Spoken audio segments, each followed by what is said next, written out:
Hello and welcome to Oh the Horror, where we all go mad sometimes. I'm Jack Ellis, And I'm Matt Ellis. and today we are going to be reviewing the 1960 classic Psycho, starring Janet Leigh, Anthony Perkins, and directed by Alfred Hitchcock. This is a film that was a pioneer of the genre and has been said by many to be the first slasher movie.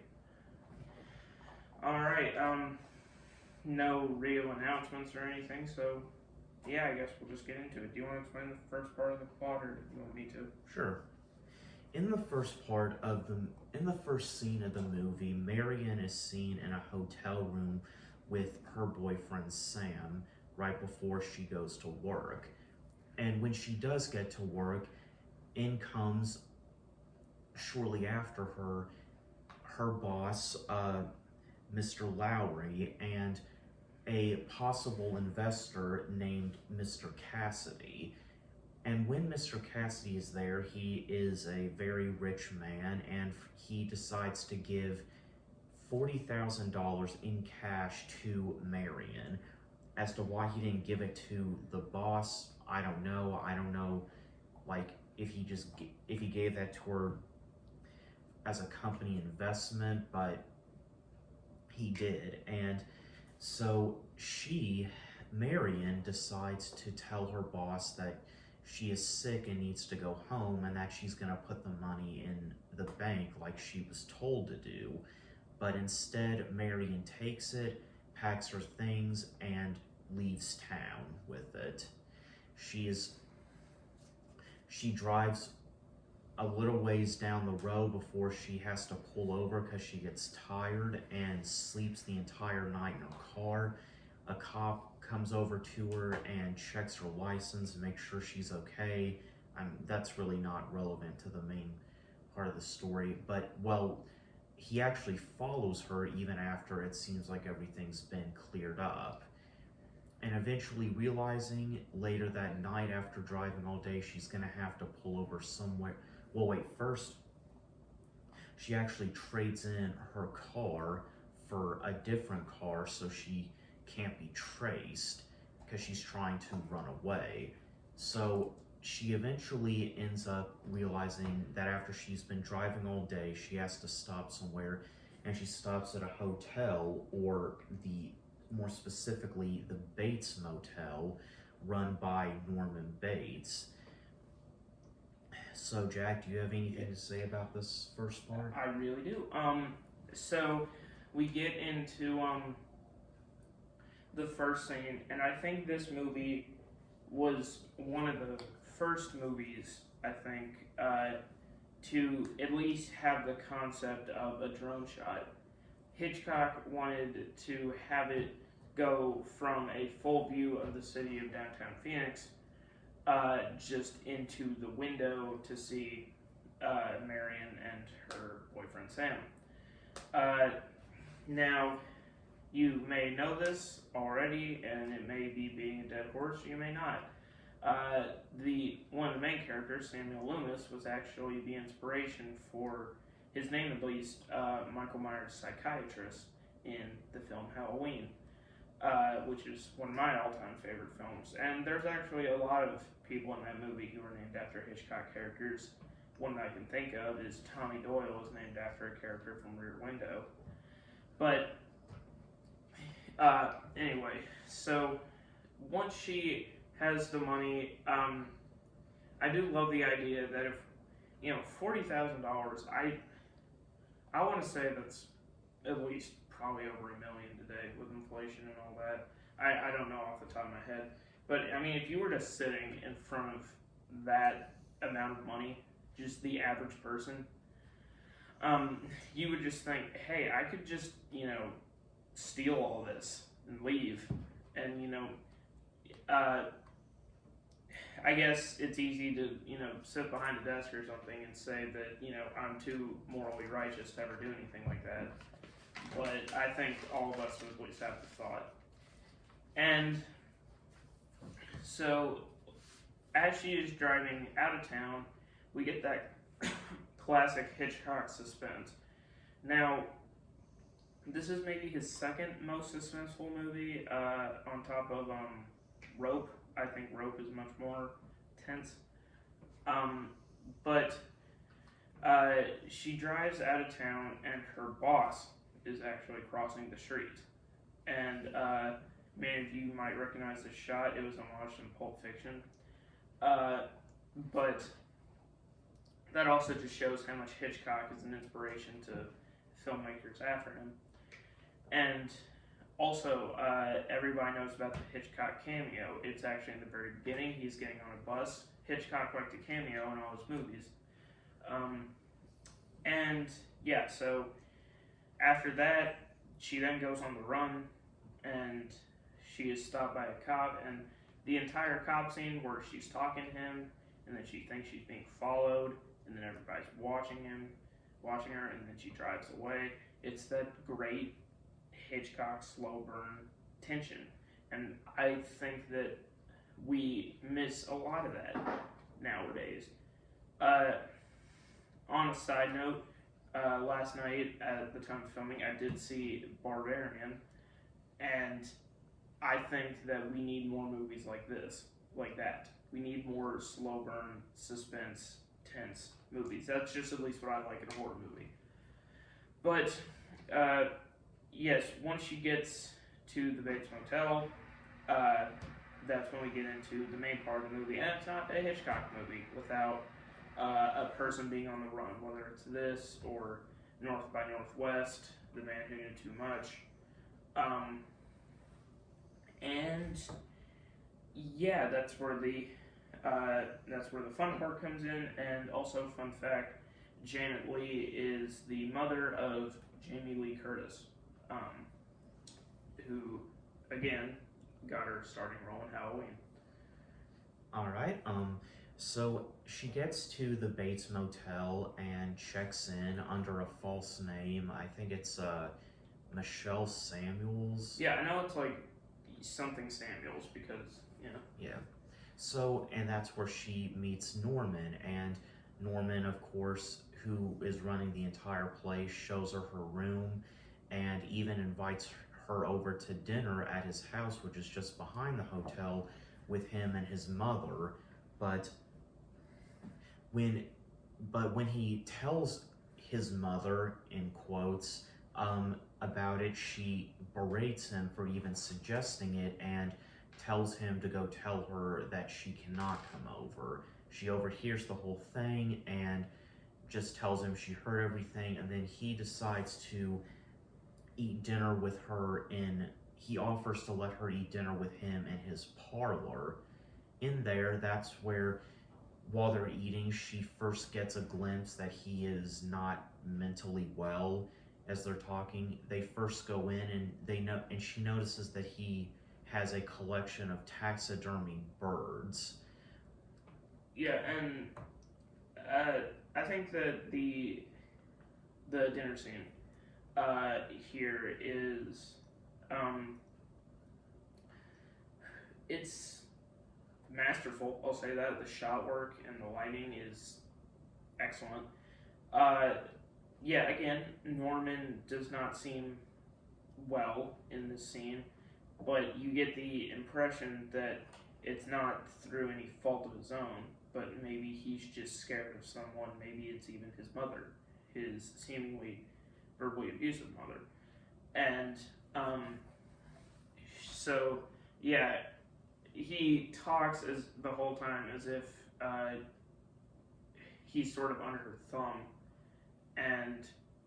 but at the end you sort of get these short bursts of anger, and you realize that maybe they don't have quite as healthy a relationship as one might think. But yeah, I think this scene is a great introduction to Norman Bates, and as we get on into the movie and sort of his descent into criminal activity, we sort of get a character akin to Leatherface from the Texas Chainsaw Massacre series, where he's not really a bad person, at least not that we think, but he's sort of under the gun by his maniac family members that he is forced to do awful things. Yeah. What do you have to say about this stretch of the movie that we've talked about before? So far, I like it. It's pretty good. I mean, it really kind of I was kind of thinking throughout it, like, when does the murdering start? Is as bad as that might sound, but yeah, he during that scene where Norman is talking with Marion, he actually discusses a lot of personal stuff with her. He talks about how his dad died when he was 5, and then his stepdad died when his mom remarried, and how his stepdad was who actually convinced his mom to open the Bates Motel. And he talks about how his mom depends on him, and she's sick, and that's the only reason why he's been staying with her, because he feels like she needs him. And he even actually says that he doesn't say he hates his mom, but he even comes out and says, I hate what she's become. And he still almost flips out, though, when Marion actually suggests putting her in an asylum. That's when he really seems to start to go over the edge. So later on, Marion feels like she's overstayed her welcome when he gets offended and goes back to her room. And we notice in that scene that Norman has actually installed a secret peephole behind one of his pictures, where he actually looks into Marion's hotel room while she's in it.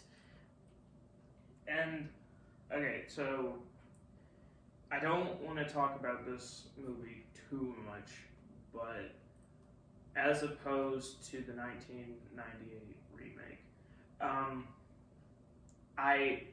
we might talk about it one day, because one thing I've noticed is that we don't talk about bad movies very often. Is when Norman looks through the peephole, and as you see later in the movie, some of his psychological isms, is that it's less about perversion and more of like a childlike curiosity, because as most people maybe never get the chance to be a kid, Norman really never got the chance to grow up. And so he, in this case, he doesn't understand what he's doing is wrong, less because he's a psychopath and more because he's a child. And that, I think, is an interesting element to this movie. And the work of this scene is just, it's phenomenal as sort of the psychological thriller angle. So, yeah, that's how I'll say it. And, yeah, that's it. Okay, so then when she's in the shower, then we get the very famous scene. Even if you haven't seen the movie, I'm sure you've heard about it or seen a parody of it somewhere, where Norman comes over, sneaks into her room, and stabs her to death while she's in the shower. He then gathers all of her belongings and her body and puts her in the trunk of her own car and drives the car into a swamp where he leaves it. Next, I'm sorry, I was just gonna go ahead. Yeah, I think in a review of Psycho, it might be apropos to set aside an entire discussion about the shower scene. There was so much stuff that this movie did that was so fresh and new at the time. First of all, the shower scene has 52 cuts in it, and I think statistics said that no shot was longer than like 5 seconds. That's a lot of editing, and even if it's quick cut and all that, you can still tell what's going on. And through silhouette, you can see that it's Norman's mother, apparently, who is doing all the killing. And since this movie has been out for 62 years, there's not a whole lot in the way of people actually being surprised by the fact that Norman Bates is the killer, but there's so much misdirection in the scene that it's surprising. And think about it like this. Janet Leigh was such a popular actor in her day. And for her to die this early on in the movie was unheard of. And so when a really famous person dies really early in a movie, that's what's called the Marion Crane treatment. A really popular example of this might be Casey Becker in Scream, played by Drew Barrymore. And to think about it, Janet Leigh was all over the posters and all over the advertisement. She was supposed to be the main character of this movie. And once Norman discovers this awful thing, he thinks that his mother has done something bad and he needs to clean up her mess. And all the blood in this movie is not even like dyed, it's just chocolate syrup. And since it's in black and white, you can't really tell. But yeah, and Norman disposes of everything, and once you learn at the rest of the movie that it was him the entire time, it does make a lot more sense. But yeah, I think the shower scene is a masterpiece. Okay, well, yeah, that's fair. So then after that happens, we see Lila, her Marion's sister, go to the hardware store where Sam works to ask if he's seen her, and he says he hasn't. That's also where we meet the private investigator Arbogast, who Cassidy has hired to find Marion, not really because he cares about her, but because he cares about getting his money back. And so Arbogast goes, they end up talking, and they really just decide they're all gonna keep looking to see what they can find. And Arbogast goes all over town to all these different hotels, and eventually he does get to Bates Motel. He goes in and meets Norman, and Norman actually denies that he. Can you go get that? Yeah. Norman actually denies that he knows anything about Marion, but then Arbogast is able to kind of pry it out of him because he is very talented at what he does. So Arbogast gets Norman to admit that Marion did stop by there, but he still maintains the lie that she just came in, slept the night, and left the next morning. So he's still kind of playing dumb. And then Norman actually asks Arbogast to leave when he asks if he can question Norman's mother. So he does leave, but he comes back about an hour or so later to try to sneak his way into talking to Norman's mom about it, but that's where he actually meets his demise because Norman, dressed as his own mother, stabs him in their house. That causes for Lila and Sam to get suspicious that Arbogast isn't back yet and hasn't updated them, so they decide to take matters into their own hands by contacting the local sheriff, Al Powers. Jack, do you have anything? Yeah. So, with the Arbogast sequence, we are led into the second half of this movie, what's known as the midpoint, after Marion has been killed. So after they sent the private detective to go figure out what's going on, this questioning scene, the interrogation, he's finding out a little bit more every time, and then the eventual meeting with his mother. It's, again, the great Hitchcock suspense of building it up slower and slower and slower until it just bubbles over.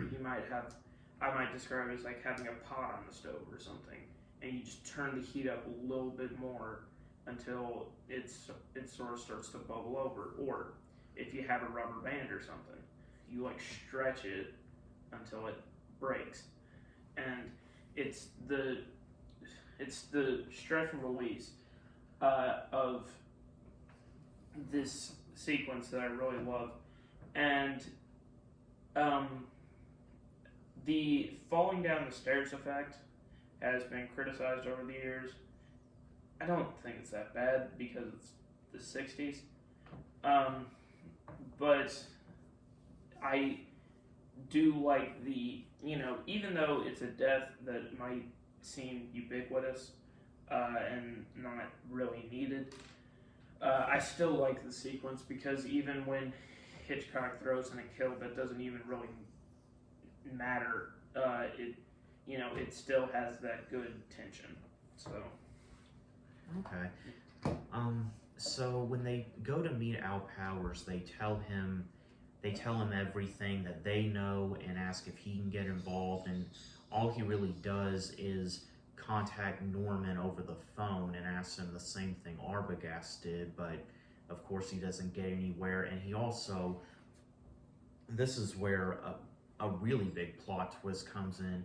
He points out that Norman's mother actually died 10 years ago, even though throughout the entire movie, he's been talking to her and listening to her and doing everything she says. So they're just wondering, Sam and Lila are just wondering, what the hell is going on here? And then they do decide to take matters into their own hands by going to the Bates Hotel and checking in as husband and wife. And then they look around all the cabins to see if they can find anything. And they see a piece of paper with the word 40,000 on it, which is, as you know, the amount that Marion had with her. And they also see that the shower curtain was ripped off. So they start to really think they found proof, but really they didn't. And then they just decide that Lila will sneak into the house and try to ask Norman's mother about what happened, or at least see what the actual situation is there. And Sam will talk to Norman to distract him.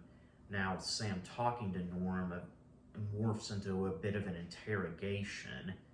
So Norm tries to just leave the situation, but when he goes into their hotel room, because he wants to tell Lila to leave as well as Sam, because he's just fed up with being, I guess, interrogated. He notices that she's not there, and those two get into a fight, Sam and Norm, and Norm ends up knocking Sam out cold with a blunt object. I didn't see which one it was, but and then Lila's going through the house. She sees his mother's old bedroom and his childhood bedroom, which he probably still sleeps in, and still looks like a child's bedroom. And then she goes down into the basement and notices that Mrs. Bates really is dead, because her corpse is sitting in a rocking chair in the basement. Jack, I'll let you comment on all that. Yeah, this part's creepy. Again, we get the suspense of the interrogation, this time with Sam.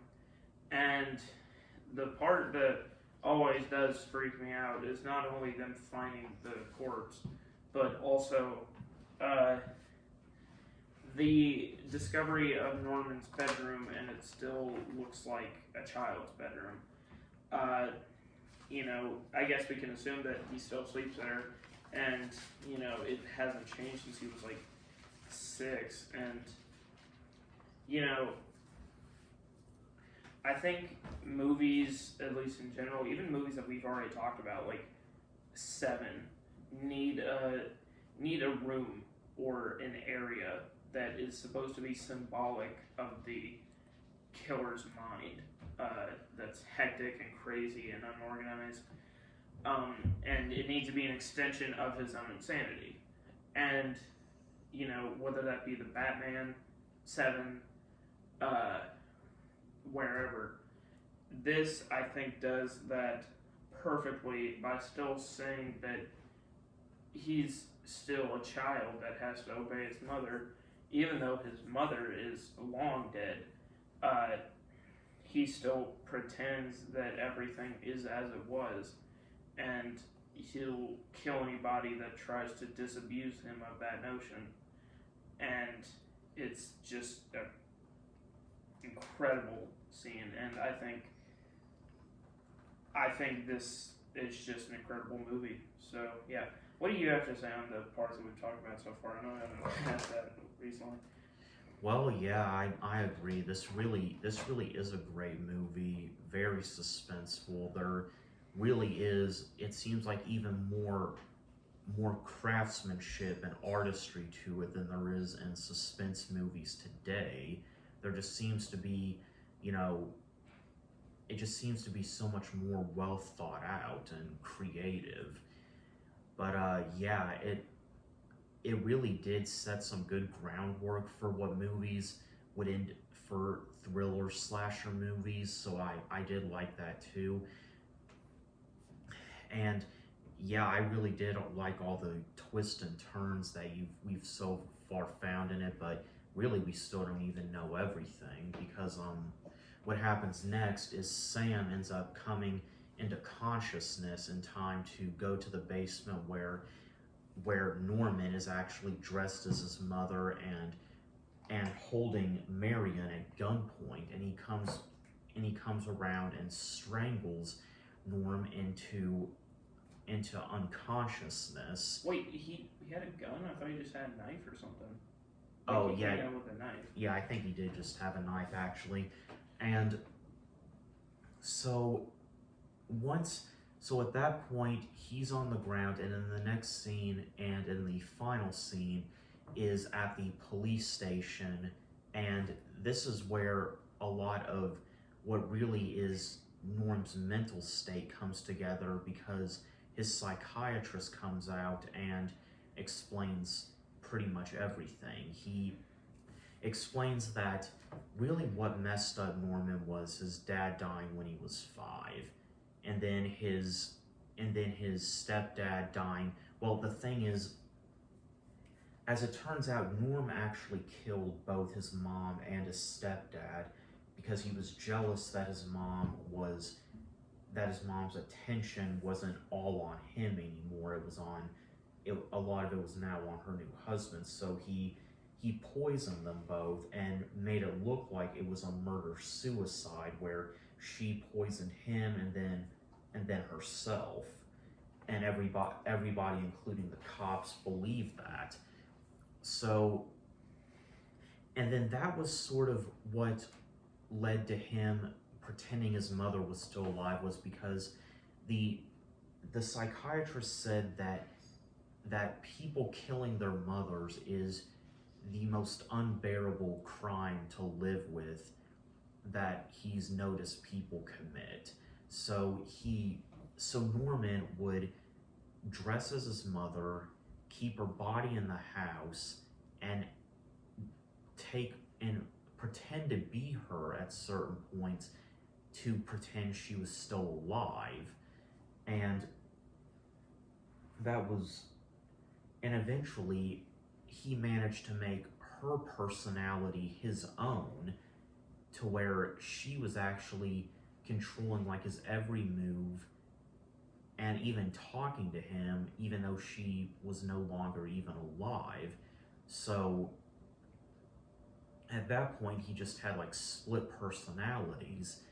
And one thing that probably also played into it was that his mother was, I would say, verbally abusive when she was still alive. So then you've got a kid whose dad is dead, his mom is verbally abusive, so I'd say that was probably a big cause in it. And the psychiatrist actually said that was the reason he killed Marion, was because it was sort of like the only sympathetic thing about him, because he killed his mom. Like, he was jealous to the point of committing murder when his mom met another man. So he was worried that his mom would be worried, well, his mom, in quotes, would be worried if he was getting involved with another woman, because he was attracted to Marion. So to make sure that didn't happen, he killed her. along with, I think they said, a couple of other women that have been to the hotel before. So, I mean, I don't know, I kind of agree with what you said earlier, that he did it because she pointed out that his mother was smothering him, so, and he didn't want anything to kind of come in, and he didn't want anything that could break them up, or something like that. So then in the final, and then it shows Norman in his cell with his voices talking to him, and a grin slowly forms on his face. And, this reminds me that Norman Bates is actually based off the real-life serial killer Ed Gein, who was the Butcher of Plainfield, I believe, and who also inspired Leatherface from the Texas Chainsaw Massacre and Buffalo Bill from Silence of the Lambs. Just as a aside, the psychiatrist's conversation / exposition at the end is something you either love or you hate. And at this current time, I don't know how I feel about it, because there's always the Halloween thing, the alien thing, the Jaws thing. The less you know about something, the scarier it becomes. And at the end of the movie, for some reason, they just decide to tell us every single thing they can about Norman and what makes him tick. Now, I get that Norman is the kind of person who needs that, and not like Michael Myers, who can just exist in the world as a killing machine. But to me, I enjoyed it because I think I'm pretty much on the side of love it, because it gives you everything you need to know and builds off the movie to show you that Norman is just completely insane. And even after that, we get into the scene where a fly lands on his hand, and his mother says they'll see and they'll know, and they'll say she wouldn't even harm a fly. And then we get that smile at the end of the movie. This is a very creepy ending, even though the killer is caught and in custody, and will probably, we decidedly didn't talk about any of the sequels or remake, but yeah, even though he's completely caught, he will always live in his own psychosis, and people have died because of it. And that's scary that people like him actually exist. Mm-hmm. And the last shot is them pulling Marion's car out of the swamp, him finally being found out, and it's really the end. What do you have to say about the movie? Overall, I thought it was a great movie.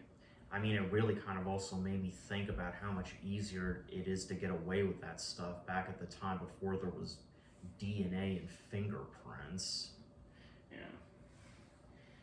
And yeah, I think this is one of Hitchcock's best, if not his best.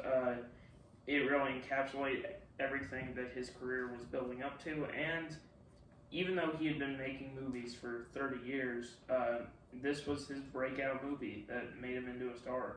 And this is what gave him the go-ahead to make movies like The Birds, in what's known as the post-Psycho Hitchcock era. Overall, terrific movie, and a real pioneer of its time. I don't think there had ever been a movie like this, except for maybe Peeping Tom, but I can't remember when that one came out. I believe it was the same year. But yeah. I was gonna say one thing that's actually kind of ironic was while she was driving, after she had taken the money, we hear some of the conversation that happens once everyone notices she's gone, and part of it is where Cassidy says if she doesn't bring the money back, she's gonna pay for it with her flesh, and boy did she. Yeah, that was kind of funny. But yeah, anyway, I as we said, I don't know if this got picked up. I give this movie a solid 10 out of 10. I give it a 10 out of 10 too. Well, anyway, I am Jack Ellis. And I'm Matt Ellis. And this has been Ode to Horror. We'll see you next time.